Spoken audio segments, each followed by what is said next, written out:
All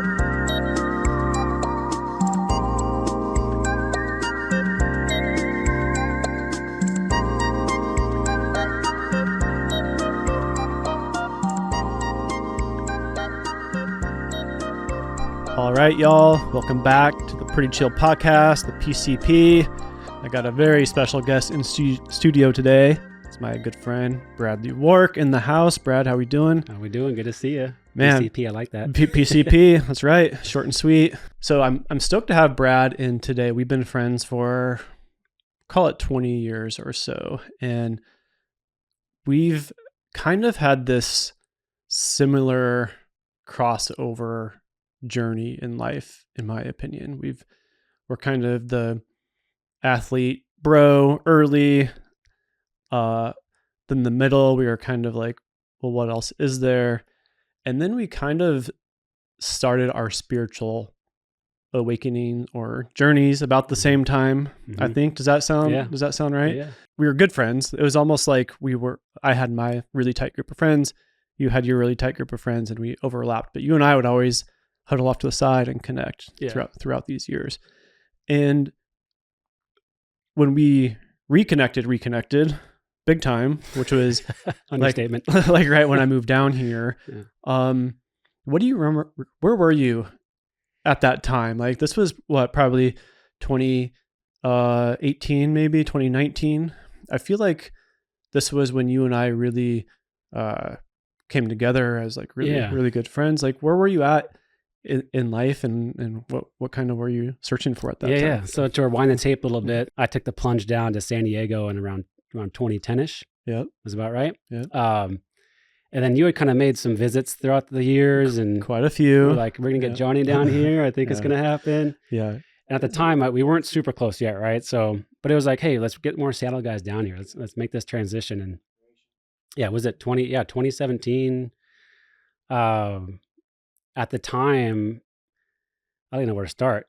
Kind of in and out of relationships, trying to find my way. It was like, like an athlete jock, like trying to find his way through it, and kind of lost at the time. It was like coming off, some not so successful relationships, and going, okay, what's next here? And you had mentioned athlete jock, figuring out. What do you mean by that? Because what I've noticed, we have a big group of friends. I think I've talked about them quite a bit on the show already, and a lot of us grew up athletes, and it seems like some of us, none of us made it to the NFL, the NBA, right?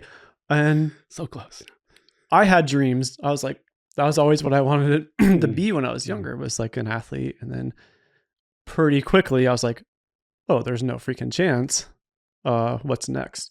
But I noticed that some of our friends who were athletes that maybe played college ball or like professionally a little bit, they've kind of hung on to that identity. Yeah. Right. And it's hard to, quote, get a job.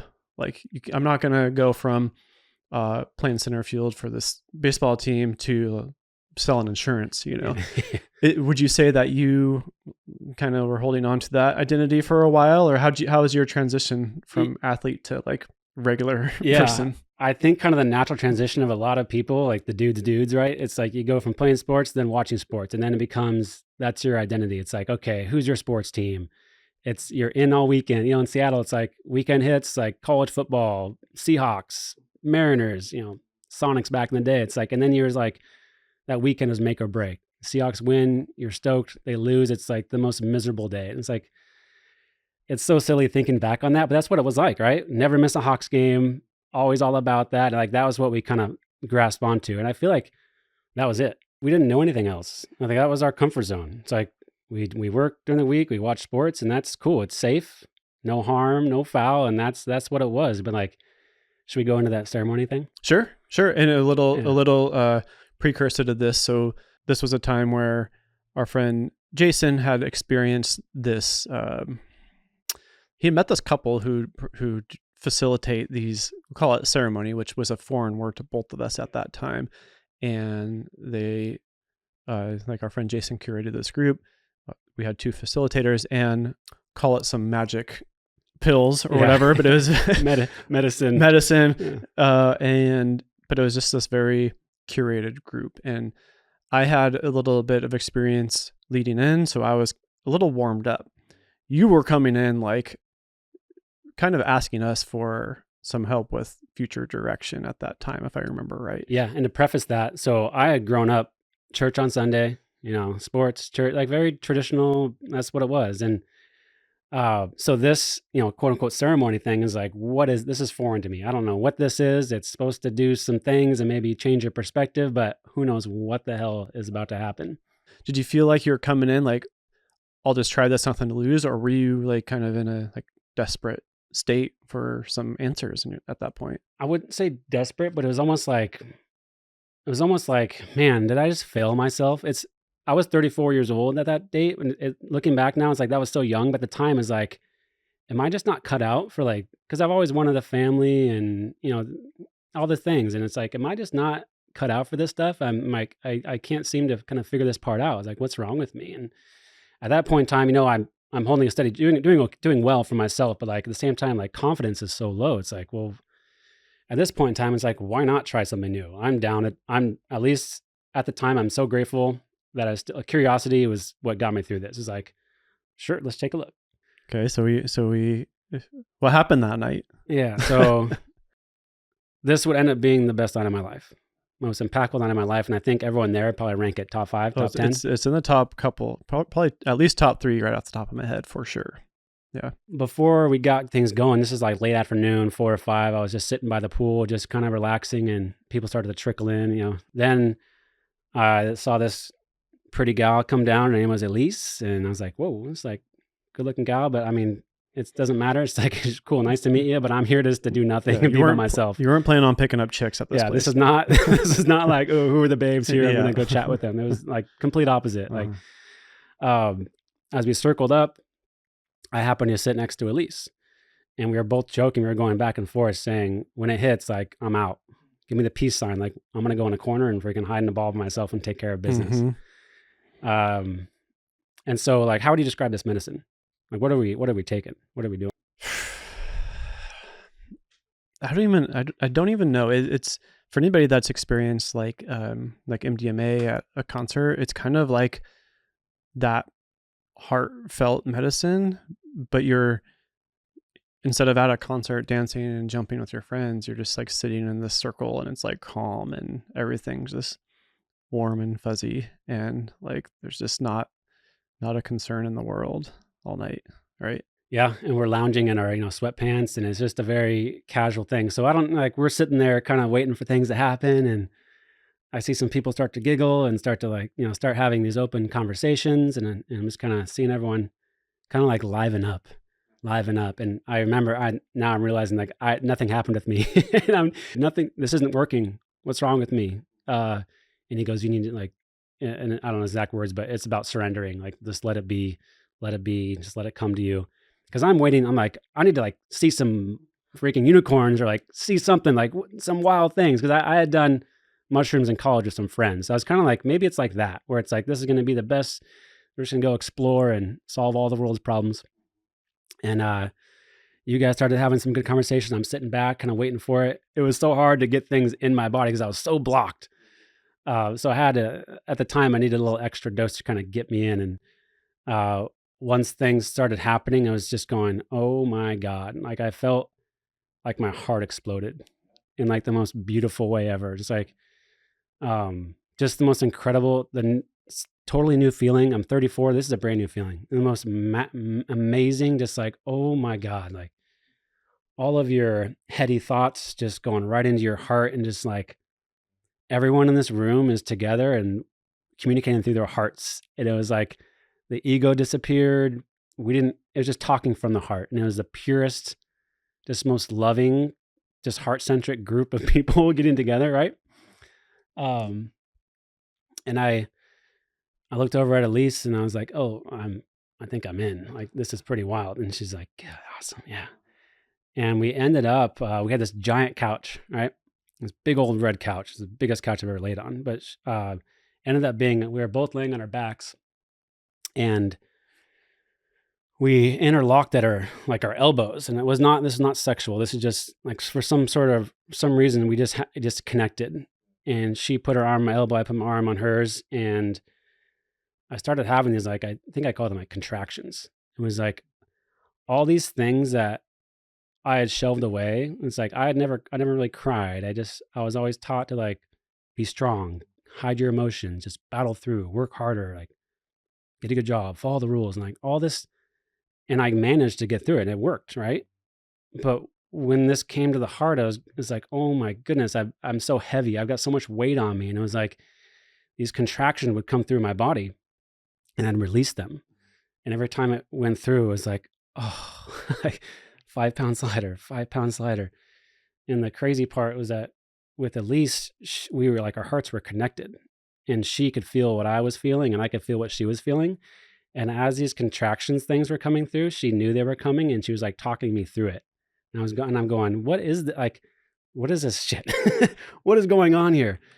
And it just felt like I was just like shedding snakeskin is what I wrote in my little journal back then. It was like I was shedding snakeskin off my body, layers of crap that I just held onto, not knowing. And it was just freaking, there's probably 10 or 20 of those happening. And it was just like, this is the most amazing thing that I've ever experienced. And it was so easy. It wasn't I had no visuals. It was just body, just love, heartfelt. And I'd spent 34 years like not living in my heart or even knowing what it's like to operate out of the heart. And with Elise that night, it was like 20 years in one night. And we had the deepest, again, non-sexual, just deepest, purest connection of all time. And on that note, that was just insane. It was like 20 years of dating someone in like 4 hours, 5 hours. So you mentioned the heart space and like being in your heart for the first time, because that was like probably my most prolific heartfelt night also. And I remember I had a visual for anybody that's like edited video or photos or anything like that.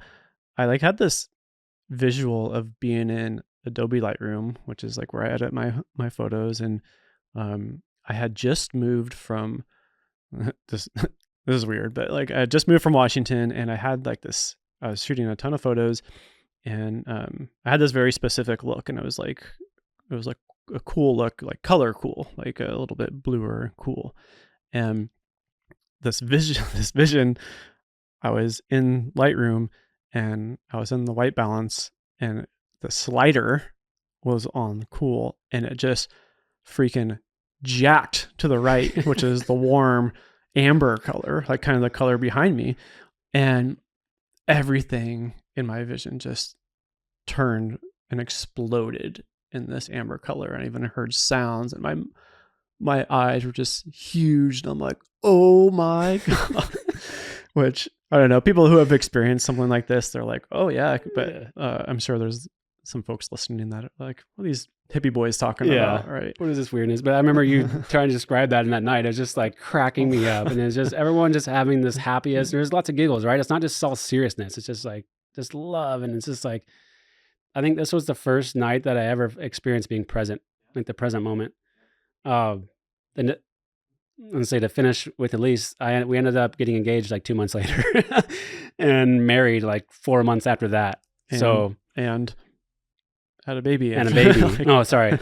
Engaged in 2 months, married in I think 6 or 7 months, bought a house 2 months later, got pregnant like a month after that, had a baby all in a year. And it wasn't like rush, I got to do all these things. Just like it was presented and it just unfolded. And I remember having a serious conversation with Elise after that. It was like, are we doing like, and my ego old self was like, there's no way I can rush into a relationship right now. I said I needed to take a year off. So I need to follow those rules. But this was the challenge that she challenged me in a good way. It's like, where are you coming out of? Where are you operating out of? The head of the heart. And I'm going, all right, fuck it. Let's go for it. Like, let's do this. I'm following this. And I followed it. And that just made everything fall into place in the most beautiful, like we didn't even try, it just came together. Everything was so easy. I always like tell people, it's like, don't worry about your age or whatnot. Like when it's going to happen, it could happen quick. Yeah. And for us, it happened all in less than a year. Yeah. And it's usually just clear and obvious too. And I imagine your support system, whether that's your friends you've known forever, or your family, they probably aren't speaking the same language that you're not, because you probably acquired a new language and a new set of like feelings after this Yeah. night. So when they're like, Brad, like you're moving way too fast, are you sure? Like maybe you need to date for a while. Like what are some of these conversations that you're having, and how are you kind of like handling that? Yeah. And that was all like, I would have said that to myself too, a week before. But it's like, I got a cheat code up leveling a video game. I got the freaking power mushroom, and like I got big and leveled up. And I felt like that night was like, oh, whoa, there's a lot more to life than I had thought there was. And going, I just unlocked something new. And what is this? I'm going to go explore what this is. But the weirdest, of course, you get nervous about what your parents will think. And again, it's what other people think. So the biggest first lesson was like, what do you think? What do I think? Am I doing things because of what other people are telling me? Which is the sad truth for most people, and myself too. It's like, I'm doing things because that's what I'm supposed to do. That's what I've been told to do. And my parents were supportive. Most of the friends I know, probably behind closed doors, are like, "Oh, this guy's gonna freaking screw this one up." Like, and I had been cautious before. I had a 4-year relationship. I had long relationships before, and I was always like, "When it's the right time, it's going to happen." I never experienced true love like that. But the scariest part was, because we hadn't gotten engaged in like 2 months. The scariest part was going to outside of Vegas. What's that? Summerlin.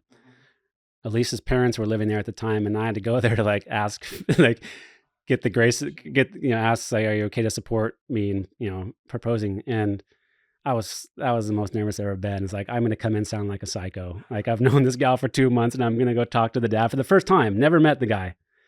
And I went to go met him and had a conversation. He was very like, blessings to them. They were very supportive of it, but it's like, seems on the outside like a nut job situation. Yeah, totally. Okay. So that night you found the love of your life, but you also, like you mentioned, you up leveled. Do you feel like things unlocked that night that have permanently been unlocked? Oh, or did things kind of shrink back up? Like, can you describe like the work you've done to like try to stay in that? So that reminded me. So funny thing is that, I think I probably had cried 3 times since high school, like leading up to that moment in time. And I just held everything in and thought that was okay. And that's what it should have been. And after that night, I couldn't stop crying. I cried for 3 straight days. I remember the next morning I woke up and I'm eating my oatmeal and I'm crying into my oatmeal. I went to the gym and I was crying on the treadmill warming up, and these are like happy tears. This is just like, but it was like years and years of pent up stuff was just, floodgates were open. And I was like, there's so much water. Like, where's this all coming from? This is insane. I cried for 3 days, hugged my manager, like cried. Like, it was just crazy, but like all happy stuff. Yeah. I remember specifically you sent a text from the gym that you were crying because you're just like, there's so many, I think, what did you say? You said there's just so many beautiful, happy people here. And it was just like, okay, who's this new Brad? What's he all about? I was all for it. I loved it. Right. Cause I had that same Kool-Aid as you. And for me, it was like, it changed everything. It was like the first time I did ayahuasca, it was just like, okay, everything's different. And it's never went back. Yeah. So after you had this unlocking, you had that realization that there's just so much more to life. Like what were you kind of searching for after that? From there, it was just like turbo boosting curiosity. Like, okay, this was something brand new, and like, I need to dip into this and see what the hell's going on. And we did a bunch of stuff. I mean, that's great. We did a lot of ceremonies those next couple months, and I was then ready to take on the next challenge, which I thought was ayahuasca. And of course, our buddy Jason's like, hey, heard of this place called Rhythmia in Costa Rica? I'm going, bring it on, baby. Bring it on. Let's freaking do it. So we went to Costa Rica for a week, probably just a few months. I was going to say, I think that was probably 5 months after that. 5 months after that original ceremony. Yeah. So it had been, to that point, it had been constant, just like, and now I'm curious about the past. What did I do in the past? What was the family, past generational stuff? And like, what are we looking at now? So, going through a week of ayahuasca, it's like, you just get everything just torn apart and re-put back together. It's like, I died and came back, and it's like, so now it's like, from that point forward, people ask, what's it like on ayahuasca? You can't describe what ayahuasca is like. Every night's different. And it's like, you can't even describe it, but it's just transformational beyond belief. But coming out of it knowing like, holy shit, I think I only was using like 25% of my brain. And there's like, now there's more, even more. So it's just cracking everything open, exposing everything. And you're not afraid to expose everything. It's like you're dealing with, I don't want to say demons. Like I had a pretty easy upgrowing, like childhood, but there's things that we shelved to the side that needed to be addressed that I didn't know. And so in the ceremony, it's like, oh God, here's this moment. Here's this moment. Here's this moment. You're just going, oh, this is freaking hard sometimes, but you address it, you deal with it. And then it's like earlier, like you're shedding, it's like free of your body and you're moving on. And coming back home, I slept like a baby for 6 months, just like so present, so pure. And what I like about that is that it helped. I'm better at my job, better at my relationships with my friends, and I could understand people better. And I feel like I using my sensitivity in a positive way, because sensitive I used to think was like a really bad thing. Like, don't be sensitive. You're always so sensitive, and it really hurt me in the past because I was like getting all emotional, upset about things, even sports. And now it's like use it as a superpower now. So then after that, using that as like, okay, I can really sense your energy. I know how to get with you, Yeah. interact, and everything was just easier. So you've done these ceremonies, you've done the ayahuasca, you're like clearly unlocking and growing, and there's just like this certain energy about you. Did you notice anything when you would talk with your friends who maybe aren't in this space, in this world, where did you ever feel like, oh, maybe I shouldn't say this because it sounds a little too woo-woo and I don't know how it's going to be received? How would you say your relationships with your friends and maybe family that aren't in this space, like how have they evolved over the years? Yeah, it's funny. I didn't even think about that till just now. Is that after experiencing it, I felt so excited that I want to share it with the whole world. Like I wanted everyone to like, dude, you heard about this? I just had such a transformational thing. It was so awesome. And then you kind of rein it in, realizing that, hey, like I did this at my point in my life when it was right for me. And so everyone's got their own timeline. As I soon realized that this is a thing that I don't need to be as outward about, but if people ask me about it, I'd love to talk about it. And some of our friends were curious, some didn't give a shit, and that's fine, because again, it's like I look at myself a year prior going, I would never have done this a year ago, and now I'm doing it. Now I'm this. It's like, so yeah, some friends were curious, had some good conversations. A lot of them just kind of mocked it in a joking way, but you learn to. At first, it's like, oh, I wish everyone could experience this, because it's such a just transformational thing, and I just want everyone to. Yeah, this is like such a new up leveling, right? And then it just kind of died down a little bit in a good way, where I was still in it, but I didn't. It's like, if you're gonna come to me, I'll talk about it, but I'm gonna like stay in my lane. And over the time, it's kind of like a rolling wave. That's been about 5 years since that first Costa Rica arrhythmia thing, and it's at a point now where I'm very comfortable with myself, and I don't care about. I'll say it in group text one. I'll just say random things. Like I know I'm out there to them, so I don't mind just peppering it just for fun. It's entertaining to me, but it's very lighthearted. I'm not. I realize that everyone's on their path. This is my path, and I'm happy to talk about it. But I do love how, at least right now with us, I love how we can love sports. We can do this. We can kind of flow between the two and have everything for us. We have a lot of friends that we can rattle off that really enjoy the spiritual path, but it's almost like that's all they do. Yeah. It's almost like all consuming. Every day is like, the light, the love, like it's just great. But it's like, at least right now for me, I feel like there's a place and a time for that. Yeah. And a place and a time to have a beer, have a freaking Bud Light, and watch the Seahawks, and like just kick back and watch some sports too. I did want to ask, I think it was probably like 10 years ago, you were like massively into fitness. Like that was your thing. You were freaking jacked. You were training people. You were just always in the gym. And that was like your life. I know you still like are in the gym all the time, and that's what you do. Was there any shift in like how you worked out / like what you felt like you were taking care of your body back then to like how you take care of your body now? Yeah. It's so silly looking back. There's a lot of hurt people at the gym, like emotionally. And for me, I was one of them too, because growing up, I was like super skinny, like very athletic. I was good at all the sports, tall. I was like really skinny and I was self-conscious. I wore a t-shirt on my basketball jersey. I didn't want to go like, full tank. And I always thought I had to be so strong and I had to get big and strong to like be recognized and be good at these things. And I spent the next, 10 years from childhood through college and beyond thinking that I need to prove my worth. I need to work harder than everybody and like do it almost like ego driven workout where it's like, I'm going to show up. I'm the hardest working person in the gym. It's like, if I'm not doing this, I'm not worthy. And it's like body dysmorphia. It's like thinking I'm skinny, but people are like, dude, you're jacked. I'm like, no, I'm not.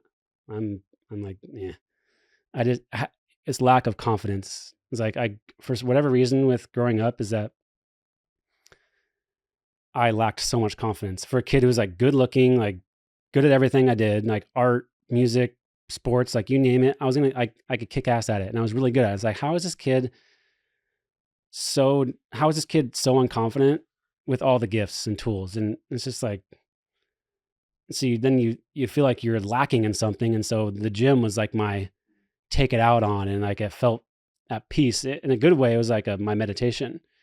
And I just felt like I need to almost get angry. Like I had to take it out on this because I couldn't talk about my emotions. Like the gym was the physical thing I could do to like work on that. And I always wondered why I felt so good after working out. So that's always been a good thing. But what transition was, I realized why I was doing these things. And now I love it now because now it's like I still work out Monday through Friday in the morning. It's like an experiment with my body. Like, what can I do to celebrate this body? And I want to keep the youth. And so now it's like, instead of like bodybuilding and powerlifting, it's a little bit of strength training plus mobility. So I just want to it's more about being youthful, and I want to be nimble and like play catch with my son. But I love it. And on that topic, as I'm realizing that's a meditation. We always, a lot of people think meditation is like, sit down, close your eyes, do the things, and which is a form of it. But I'm realizing that to me, my interpretation of meditation is like, what makes you the most present and silent and quiet? What is the thing you can do that you're only with that one thing? And I didn't know it, but working out was one of those things. It's like, why do I feel so good? I spent 2 hours just doing nothing but that thing. And I was so in my own moment. It just set the tone for the rest of the day. And I'm trying to tell my wife, earlier on in a relationship, is like, I just need this to be happy and everything to work out. And it took some time for her to get used to, but you can see it helps me with her, it helps me with the kid, it helps me with work. And it's like, this is how I start my day. And it sets the tone for the rest of the day. And this because it's a moment of meditation. Yeah. Yeah. That's a good segue into another meditation of yours, which is art and drawing. So I know that you kind of, well, if I remember right, you kind of just dabbled a bit growing up. You weren't like super serious into it. You feel like you just could create some cool shit if you wanted to. Mm-hmm. But lately, I think just within the last couple of years, you've really put pen to paper, and you're starting to come up with some like pretty cool stuff. You're wearing your t-shirt now, which you gifted me and I wear all the time. I was just in Tulum area. I sent you the photos of some of the tees that they had, and I was like, no man, we need some Brad's stuff out. International. Yeah. So like where's this inspiration coming from for the drawings? I've seen some stuff that seems very Egyptian. Some of the stuff like this seems very Mayan. Yeah. I know you're into all of this as well. So maybe talk a little bit about what you're getting from some of these like really powerful locations. Yeah. Yeah. There's so much in here I want to talk about, but I guess what's inspiring your art? I feel like I have to send it back again to the childhood. So send it. It's like growing up, sports, everything's sports. But within school, there was art classes, right? And I was really, really good at that. And I loved it. But of course, I never did any after school art because it was sports. And that's just what it was. I never questioned it, never thought about it. But in those classes, I really loved it. And I was really good at it. And then I think freshman year of college, I took an art class and like fell in love with it again. It's like, oh, I still have some talent here. And this is really fun. But again, sports is the thing. Baseball is the thing. Nothing else matters but baseball. And then I'm glad we talked about the ceremonial part, because part of my kind of maturing into more open space is that art came back with that. And we talk about meditation and like what makes you present, and art is that thing too. So I remember, I don't know if it was right before my son was born or right after, when I had some time off of work, I was like, let's get a canvas and draw something. And I drew this, like these two trees with the roots connecting underneath. It was like togetherness, and it was really fun to do. And I was like, wow, this is freaking rad. And I created something, and I really enjoyed doing it at the time. I was like, and this is probably 12 years after college. Like this is way after college. Like, oh, this is like a thing I just ignored for over a decade. And now it's like, oh, this is fun. Let's draw some cool shit. So I kind of, in my spare time, which is, this is my fault, but my work is, it's pretty busy. I'm in sales. I'm always on the grind. But if I get a 20-minute break here and there, I'll start to draw. And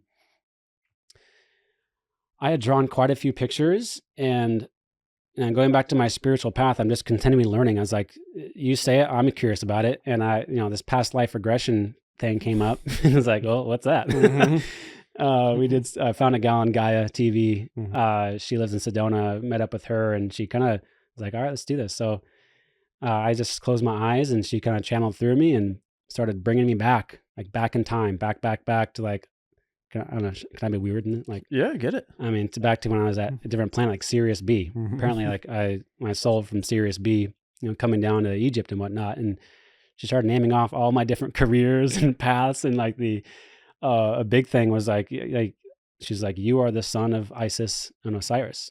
Horus is the son of like Egyptian, pharaohs and gods and whatnot. And I'd always had a strong connection with Egypt. Like I loved it. I'm so curious about it. I would need to go there someday. And I started just, before this past life regression, I'd drawn a bunch of Egyptian things. And she started rallying off all these family members I'm, soul connections with. And I was like, I've been drawing that. I've been drawing family portraits of like my Egypt family before I even had this conversation, and going, what just happened? I got this like Isis winged figure on my computer desk that's been there for a couple of years. And she's like talking about that. And she's never in my home. She's just rattling off all these things that I'm like, oh shit, I've been drawing that stuff. And she's somehow talking about that. It was really wild. So apparently it's like, as I'm drawing now, it's like, what are you going to draw? I was like, I don't know. I'm just going to start drawing. And it's honestly like a channeled art. I have kind of a general theme sometimes, but I just start drawing and it takes a life of its own. It's like, oh, I guess we're doing this today. And all this stuff seems to be something that I've been connected with in the past, which has been so fun. Because now it's like, when I draw, it's like remembering. My motto on the page is like drawing to remember. Yeah. So you're just drawing for fun right now. Yeah. But like I mentioned, you're wearing the t-shirt with some of your art that your wife made for you, which is super cool. Yeah. When you see that, or you're like, man, maybe there's something more. Maybe I'm designing t-shirts or something like that. Have you like, is the ambition there for stuff like that? Or is this kind of like a sacred practice for you at the moment? So I think I can always keep it sacred, but at the same time, with all the like maturation and learning and self-growth over the years, going back to my younger days, like, I'm not worthy of this. Why would anyone like this? Why would anyone like my drawings, even wear anything? It's like, they would never like that. And now it's like, I'm confident in myself. Fuck it. Let's make some shirts. If you want it, I'll get one for you, and I'll just do these things. And that's like a fun adventure for me. So I'm going to start printing some things. And I got a buddy who is close with the clothing line that we're going to start working on some things. So it's just like, why not try it? What's the worst thing that could happen is I'm wearing a shirt that I love. Yeah. And anything's possible. Like, I feel like, even just sitting in the studio right now, this is like a very far-fetched dream in my life. And here we are. Like, and it's just like, this world's our playground. Everything's accessible. If this was 30 years ago, these cameras would be like hundreds of thousands of dollars that no one can afford. Same with these microphones. Now you can just go buy whatever you want. The art supplies, the video supplies, the photography supplies, the computers, and create whatever you want. So I think I just love that you're just like, fuck it, I'm just gonna go for it, and you're doing it. That's really cool. There's like no excuses now. There's no excuses. You said, everything's accessible. Everything's accessible. Coming in here, I'm comfortable now, but this is like a big challenge. I've never been on a microphone before, Yeah. except, I don't know, maybe like a funeral or something. But Yeah, man. this is way out of my comfort zone, and got back from a trip from New Zealand, and bungee jumping was what I did. And that was the one thing I said, I will go to the grave and never bungee jumping. I will never do that. And then I bungee jumped. And it's like freeing, and it's like time to face some of your fears and get out of your comfort zone. Like that's where the growth happens. It's like, if you asked me to do this pod 8 years ago, 10 years ago, I was like, again, I'm not worthy of that. No, dude, go get somebody else. It's like, again, fuck it. Like, why not? Yeah. Say yes to things. That's right. Yeah. That's the whole point of the PCP, baby. We bring people on. It's just the common folk just doing cool stuff that maybe otherwise aren't, under the spotlight like this. So I think it's a good opportunity for people to hear your story, see your art, and like perhaps someone listening is like, let me buy a couple of tees. You got some prints available. Hey, can you do this custom design and that sort of thing? Yeah. Like anything can happen. I want to make it perfect. And part of that's the surrender too, is like, just get some things going. But I'm almost hesitant because I want to get the right shirt, the right print. Like I just got to just do some things and grow with it. How do you feel when you, cause you're on Instagram and you share certain stages of the production and finished product and stuff. Like, how do you feel when you post? Are you nervous? Are you wondering if people are going to judge you? Are you confident? How are you feeling when you post some of your art? Yeah, good question. So there's some, I'm very confident overall. Yeah. But there's also still part of me is like, what is our family's going to see this? What people are going to think when I talk about like past lives? Like there's, quote unquote weird stuff, right? That's out there, but it's, now I'm just kind of like, it is what it is. Let's send it. If it resonates, great. If it doesn't, then whatever. I don't like, you can judge me, but I'm so free that I can do these things and not worry about any backlash. And when I finish one, it's a good feeling to publish it. It's like, here's the final product. I could do it kind of funny. The page is called Birdman Artwork. So Birdman is like why are you calling Birdman? And it's like, I've always been drawn to birds. Both of us have loved birds. We even have like a funny things like #BirdGang. Like we see a hawk on a telephone pole, snap a pic, send it John, hey John, Bird Gang. Yeah. Or an owl, or it's just fun to like, we see things in nature and we send pics, and it's just like our little thing. Yeah. But in kind of the ayahuasca space, it started with like sitting in bed with a bald eagle next to me, or like I'm up in a freaking bald eagle nest, like with the bald eagle, and like having conversation. And it's like they're talking to me, I'm talking to them. It's like I feel one with them. And then we got weird one weekend, did an anniversary in Joshua Tree, did a heavy psilocybin, which I'll do that maybe once a year, maybe once every couple of years when I see, right? But I was like ready for a big dose, and we're sitting out in the hammock outside, and I like morphed into a bird. And I remember texting you the next day. I was like, I am the Birdman. Yeah. The text was, and I'll never forget it, maybe my favorite all-time text. I was like really excited to hear about the experience. And I could tell you're maybe still processing the night or something, because it was a little bit jumbled text. You're like, then you like entered a couple spaces, and then you're like, basically, I am the Birdman or something like that. Oh, I thought that was the funniest thing ever, but you just rolled with it. You're like, all right, so that's what it is. That's what I wanted to, name the page. So now we're just off and running. That's sweet. So what do you see for the next, like the rest of the year with the art? Are you just kind of just naturally seeing where things are going? Or are you going to start attacking, like you mentioned, our friend who's in apparel? Like, are you going to actually try to attack some of this stuff? Yeah. I, part of what I'm working on right now is more surrender to the work. And it's been pounded in me, like the harder you work, you need to work harder. You need to outwork everyone else. And it helps with some things, but it's also hindering everything else. And it's like, the more I'm hammering work, the less time I have for the creative things that make me happy. So it's a goal to trim down work a little bit to then get some more time for the creative side. And it'd be so cool to end up spending more time on the creative and less time on work. So we're kind of in that transition where it's some uncomfort, but it's like, let's see what happens. Yeah. That's the whole goal, man. Like, I feel like, I'm in the creative space, but it's like a grind, where at this podcast, this was like the first thing in a long time where I'm like, I'm going to do this for me, and it's mine, and it's fun, and it's playful. So like, but it's also my whole scope of work is very confusing because it's like kind of creative, but like sometimes my creativity isn't needed. They just need a camera person and a place to shoot. Yeah. So I'm not like flying out of bed to like do that, right?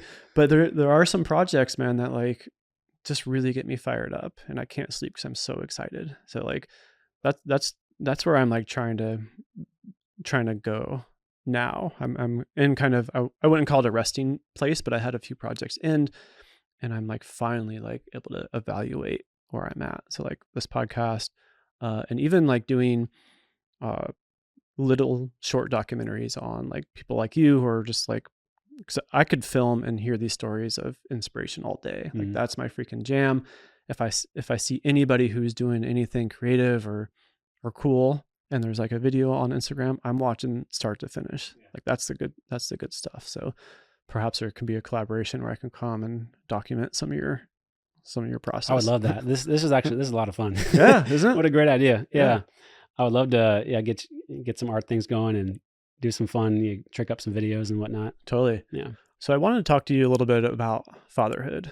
I know you got your little guy who's turning, I believe, 5 next month. He's playing all the sports. He's just like the best kid. I love him. He's so awesome. Going back to some of these ceremonies and stuff, I felt like you and I always connected on our dads / how we were raised. Like I feel like we both had, both my parents are passed. Yours are both still alive. We both had angels for moms, and then dads that are there for us, provided all these things. But I know that speaking for myself, there's always like, man, if my dad would have just gave me a little bit more of this, or turned this down a little bit, or encouraged me to do this, like perhaps that would have accelerated some things, or, right. Yeah. And I know we've connected on that quite a bit. So as a dad, kind of thinking about how you were raised, like, are you kind of thinking about young Brad and what he needed as a kid and trying to provide that for your own son? It's crazy. And it's like, if I would have been curious about doing that ceremony when I was 34, nothing would have changed and it would have been safe, but it would have been the same thing as what me as a father would have been the same thing as how You're good. Like I was raised, or like how my dad was raised, and like so on. So there's things like they go generation to generation. And the silly thing is like we're just parenting how our parents parented us without even thinking about it really. It's like, well, this is how I was raised and I'm okay. Right? I have a successful job. I have friends and I have a house and yada yada yada. I live comfortably. But it's just because that's what was done to us, is that just keeps going on. And so thankful for you and Jace, like get close with you guys, because it opened up my curiosity to other things that have like shifted my perspective. And it's like blown my body apart in a good way of like, there's some things I need to stop, and it's going to stop with me. And I'm setting the line for the next generations to come with how we're going to raise these kids. And, my dad he took care of us, loved us, but in his own way. Right. Yeah. But part of it's like, well, I never felt confident. I never felt worthy. And there's things that now I'm doing with Braylon that are like, I'm saying I love, like, I guess my dad loved us all, but he never said, I love you, because his dad never said he loved him. And then now growing up, freaking hard to say I love you to anyone. It's like scarred in me, but it's the thing I have to get through with repetition. It's always been so hard to say I love you. It's so silly, right? So with my son, every day, multiple times a day, I love you, I love you, I love you, I love you. And you're supported and you're worthy, and everything you want to do, you're going to be great at it if you like apply yourself. So my dad helped me with like the work ethic part, but the emotional side was so stunted. And I can use sports as an analogy, but you can use it with all things in life. It's like, if you don't feel like you're worthy of work or like of anything, it's like, I have a hard time. Like, why should I be abundant? Why should I have money? Why should I deserve anything nice? I don't feel worthy of that. Like that's not how we should be feeling. So trying to pepper Braylon and saying it to him is also helping. It's healing me too. Cause like, we know, I would say the medicine's great for bringing things to your awareness, but then it's the things you take and apply to your day-to-day life. There's a lot of people, some of our friends and whatnot, or anyone out there, they love ceremony, but then what are you doing with it? So it's so much more important to apply those things and practice those things in everyday life. And with Braylon, it's like I want him to feel so accepted and abundant, and he has all the things, and he's got the support, and we'll always be there for him. And like whatever his journeys are, like you're fully supported. I'll still have a kick of that, like let's go get your shit together in the next sports and whatnot. Like I think that's a good, in a way that's good too. But it's changing the structure of what was going on the past hundreds and hundreds of years of generational bullshit. Totally. And I feel like that's like very clear here with you and parent friends. I don't have kids, but our parent friends locally, I just am so admirable of how you guys parent. And I think you're all on the same page of like, this is how we were parented when we were kids, or what these are things that we were missing. We just want our kids to feel loved and supported and like over the top abundant with all these things. Right. And then I'll go just, we kind of live in a bubble here in Encinitas. So this is like kind of the normal, or maybe it's just our friend group. I'm not sure. It's like a very small community, I feel like. Yeah. But then I'll go and I know parenting is obviously the hardest thing ever. So it's hard for me to even like speak on it, but just to see some contrast of parent techniques of just like coming from you guys and watching you interact with your kids, and then hearing some of these other words that parents say to their kids, I just like almost crumble. Maybe I'm just so sensitive because I've seen like how good of a job you guys are doing. Thanks. So to see that, I'm just like, blah, It's tough too. It's like, that could have been us. That could have been me. Like, but if I had a kid 10 years ago, that would have been me saying, what's wrong with you, dude? Like, you like figure it out. You suck. Like, that's so bad. That's so the kids, they won't forget that. Totally. I mean, I carry that with them. Totally. I haven't. Like, I can remember I remember very specifically a few of those like comments, like growing up, that are never going to leave me. So it's crazy. It's like we can, in my opinion, it's like we can parent for what's better for us, or we can parent for what's better for our kids. And I see so many parents doing the things that make it easy on them. Like, you're going to go to this crappy school all day and then get a random sitter, and like, I'm going to work and have fun and then see you when I see you. And it's like, oh, because it's easy for me, because I want more free time. I want more like, and then the kids are spending more time away from home and they're not getting all the love that you can give them. And it's like, yeah, you can. And so I feel like I had a conversation a couple days ago with Elise. It's like, if I'm supposed to sacrifice for him, I'll do that. But it seems really fucking hard. Like, it's really hard when I can't go and like always hang out or do these fun things that other friends are doing, because it's like I'm working, taking care of the family to support Braylon being home most of the week with mom. And it's hard sometimes when you see how easy it is for other parents. Like, oh, I can just go on a trip, like leave the kid there and do this or that. Yeah. Is there anything specific that you're thinking about, like exposing Braylon to, that you didn't get? Like travel or something like that? Travel's a big one. Okay. Yeah. And that we crushed so far. Great. How's he doing? He loves it. And he's so we don't let him do iPads ever. But like, the cheat code for us is when we do travel, that's when you get your iPad. Okay. So that's like his little thing. Like airplane rides, he loves the iPad. He can watch that thing for days. Like, but it's crazy. He's been to Tahiti, New Zealand, like, where else has he been? All over the country. And I didn't see a different country till after college. And I'm now making up for lost time, but like, he's getting thrown in to experience the whole. I feel like it's so beneficial for him that he'll be very well-rounded and have some perspective. I didn't know what perspective was till I left for freshman year of college, going, oh, now I know what my hometown's like because I've lived somewhere else now. It's like, I didn't know anything else. Totally. Yeah. One other thing I want to talk to you about is in something that we have in common is we're both fellow landowners. Mm-hmm. So I've been a nature boy my whole life, from just Ric Flair style, baby. Just love nature. It's my ultimate teacher, medicine, everything. Yeah. We're here. this was my one concern when I moved to California. It was like, oh, there's no hikes and camping and stuff. I'll be fine. And I think I'm 6 or 7 years in, and now I'm starting to like get the itch a little bit. But all I do is think about road trips and camping and being under the stars and all these things. And I have some land in Washington State that I think about all day, every day. And now you also have some land up in Montana, and it's been fun to see, like, hear you.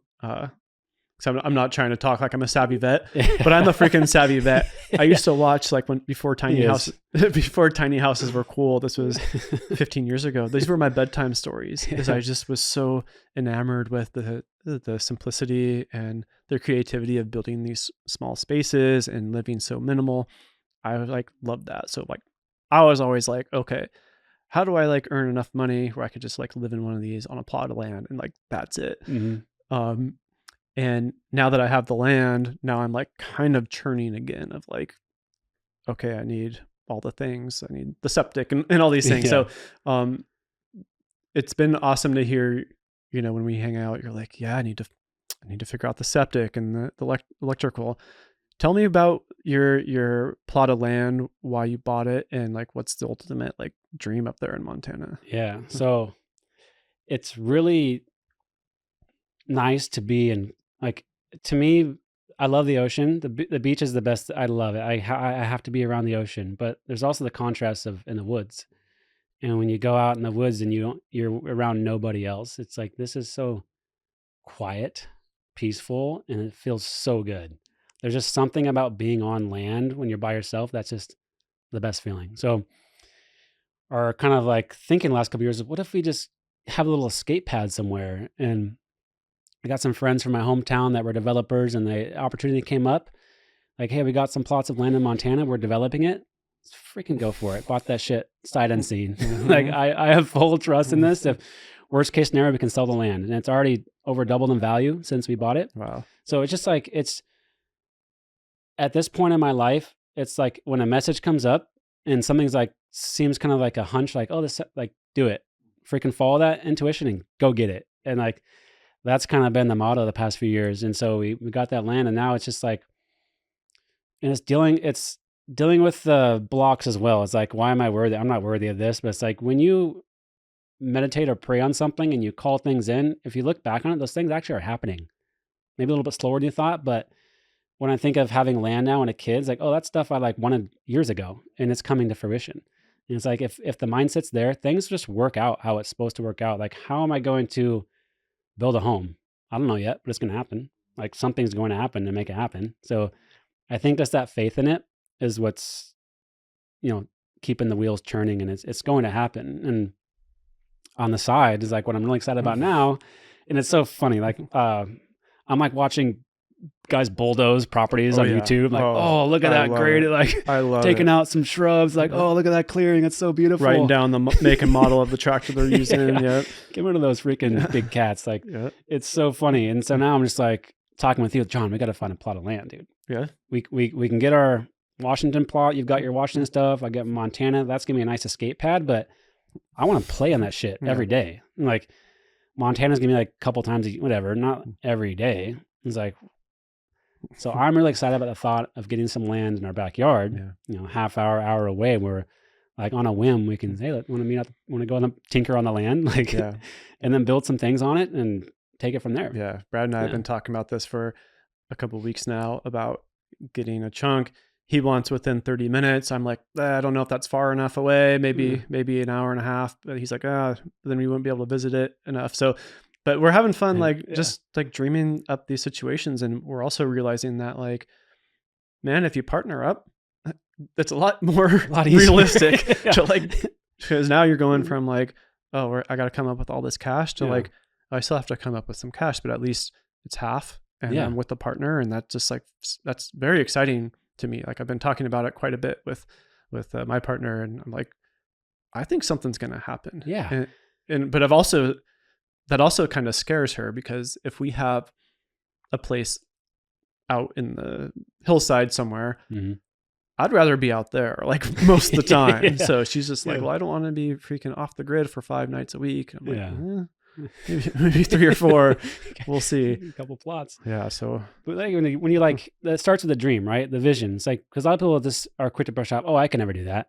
None of my friends have done it. Why could I do it? And it's like, the vision's there first, then it's going, oh, if you partner up with you, maybe Jace, it's like the monthly payment on this land is actually, that's doable. it's doable. That seems actually pretty doable. And we all 3, or if it's me, you, and our other friend, or me and you, like, we don't all need to be on there at the same time. Like, I might not be there for 3 months or whatever, you know? So yeah, it's just kind of, and we're probably not the first people to think of this, but like, it's just like this fresh idea of spending all these years of like, it's not going to happen because it's going to be, I need to use my money for other things. To now it's just like, we worked our asses off. We have some money. This would like bring us so much joy. Like, why not kick the tires on it? You know?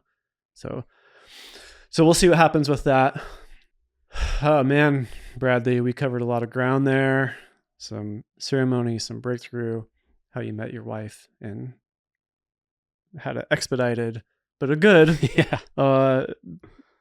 certain marriage and the house and the kid, and just all the growth that you've done. It's been really awesome to watch. And also, like, we've been kind of growing together. So it's been really fun, doing this together. So, yeah, man, I think that's all we got for the episode. Did you want to can I just share the same thing? It's like, and it's been really nice to have the support of you and like Jace, like-minded people. There's not many people I can really go to with some of the things that people wouldn't understand. So it's so nice to have you guys, and you especially, to just let go, like just vent or like let things out, and you understand what I'm talking about. And these things that we work on, it's like, it's not all of a sudden healed and better, but it's getting a percent. I'm chipping away. I'm getting a percent better every month, every week, month, week, month, year, just about bettering myself. Like, there's still moments I'll flash back to my old self and it sucks, but getting back out of it, it's like, it's the progress. And that's all we can ask for, is like, be better every day. Yeah. And I could say that, all these experiences that, you've been through, it's not like they're all sunshine and rainbows. I'm not sure if that was the image that you're giving when you were talking earlier, maybe, but I've seen you in a lot of pain and distress during these. And like, when you hear it's work, it's freaking work, and you've like freaking hunkered down. I've had it pretty light and easy, except for a couple tricky situations. We'll save for another day, but, yeah, man, you've really just grinded through, and it's you take it serious, you pay attention, you're curious. A lot of people will do this and then the next day be like, all right, I'm fixed. I'm going to go do the same exact shit I was doing before. Right. Where you're like, you take your time processing and integrating and being honest with yourself. Like, man, that was rough, and it's still rough inside me, and I got to do more. And it doesn't necessarily mean you have to go on an ayahuasca retreat. It could just be like just spending time with yourself or nature or drawing. That's a good point. It's like, I'm not saying everyone has, it's like, for that's what cracked me open and worked great for me. Yeah. But it might be something else for you or someone, it's just whatever that, Totally. Listen to the signs and follow those things, and it'll all come together. Totally. Yeah. All right, Brad, thanks for joining me on the PCP. This was freaking fantastic. Good friend of mine. Really appreciate you coming in. If people want to follow the Birdman art, I know you mentioned the handle. What is it? Is there an underscore in there? There is Birdman _artwork, but you can just type in Birdman artwork. There's no other Birdman artist in there, is what you're saying. I got the monopoly. Okay, go bully people out. If I got to kick them out. There's only one Birdman. That's right. So hit up Brad's Instagram, Birdman _artwork, and cheer him on.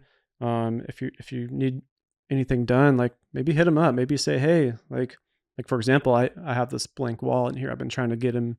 Well, I've been trying to figure it out, but I want Brad to he actually, I think it was your last drawing, is about exactly what I want. He's got it here. I was like, this is like a Johnny. This is a John type of thing. I kind of just planted the seed when I first moved in here that like, hey Brad, I'd love for you to draw something for this wall, and sent him just very light inspo. And then it's been on me because I've been like trying to figure out what I want to do with that room. So I haven't been ready yet, but he came up with this, and it's just like, how did you know That's exactly what needs to go there. Yeah. It's so good. That'll be on the wall at some point. So Yeah. if you need any Birdman art customization in your life, hit up Brad, and I'm sure he can do something for you. And I think that'd be good for him. I think he's only going to grow with the art, so that'll be fun for me to kick back and watch. Yeah. So, Yeah. all right. Thanks so much for joining me and Brad, and we'll see you next time. Peace. Peace.